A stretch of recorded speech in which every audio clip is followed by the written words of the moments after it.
మన దేశంలో అనేక పుణ్యక్షేత్రాలు ఉన్నాయి, ప్రసిద్ధ క్షేత్రాలు ఉన్నాయి.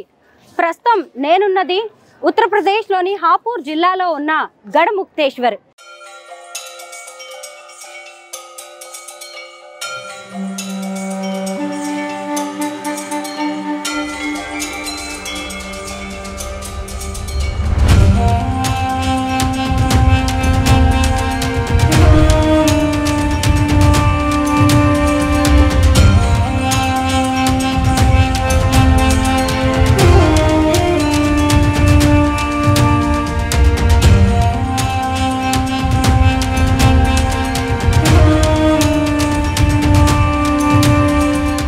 దీన్నే గఢ్గంగా అని కూడా అంటారు. ఢిల్లీకి 100 కిలోమీటర్ల దూరంలో ఉంటుంది గఢ్గంగా. గఢ్గంగకు ఎంతో విశిష్టత ఉంది. ఇక్కడ ప్రాచీన గంగామాత ఆలయం ఉంది. ముఖ్యంగా ఇక్కడికి ఉన్న ప్రాముఖ్యత, విశిష్టత ఏంటంటే పితృకార్యాలు, అంత్యక్రియలు, అస్థికల విసర్జన, వేర్వేరు రకాలైన పూజలు చేయడానికి భక్తులు ఇక్కడికి ఎక్కువగా వస్తూ ఉంటారు. ఎవరైనా ముందుగా ఇక్కడ ఉన్న గంగా ఘాట్కి వస్తారు. గంగమ్మ సంగతి మనందరికీ తెలిసిందే. గంగమ్మ అంటే మోక్షప్రదాయని. ఇక్కడికి వచ్చి కార్యక్రమాలు చేస్తే ఎలాంటి ఆత్మలకైనా ముక్తి లభిస్తుందని, ఈశ్వరుడి కరుణా కటాక్షాలు లభిస్తాయని నమ్ముతూ ఉంటారు. ఎప్పుడో ప్రాణాలు కోల్పోయిన తమ వారికి పితృకార్యాలు చేయడానికి, పిండ ప్రదానాలు చేయడానికి ఇక్కడికి వస్తుంటారు. చాలా మంది కాశీలో చనిపోవాలని ఎలాగైతే కోరుకుంటారో గఢముక్తేశ్వర్లో ప్రాణాలు కోల్పోవాలని, లేదంటే కనీసం ఎక్కడ చనిపోయినా కానీ ఇక్కడికి తీసుకొచ్చేసి తమకు చివరి కార్యక్రమాలు చేయాలని, ఆ ఈశ్వరుల్లో తమ ఆత్మ కలవాలని కాంక్షించే భక్తులు చాలా మందే ఉంటారు.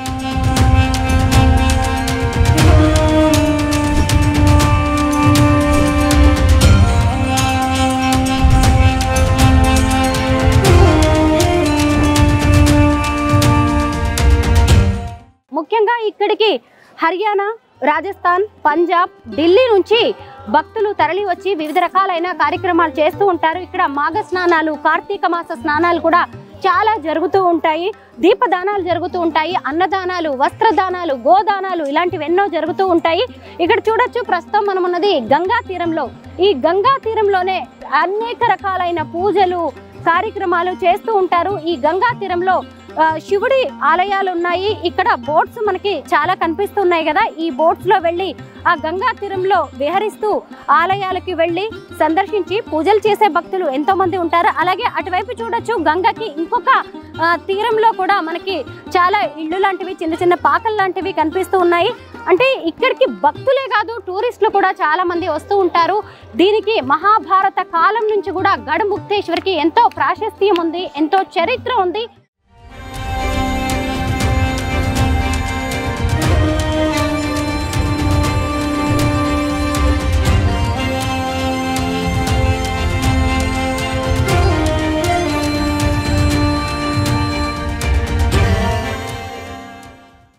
అలాగే దీనికి సంబంధించిన చారిత్రక గాథలు కూడా ఎన్నో ఉన్నాయి.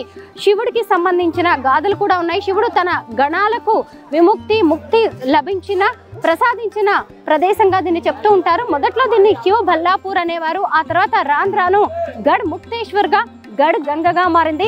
ఇక్కడికి వచ్చిన వారు దీని ప్రాశస్త్యాన్ని తెలుసుకుని వెళ్తూ ఉంటారు. అలాగే ఇంకా కొంచెం మనం ముందుకు వెళ్ళామంటే గఢ్గంగాలో, గఢముక్తేశ్వర్లో అనేక రకాలైన ఆలయాలను సందర్శించుకోవచ్చు.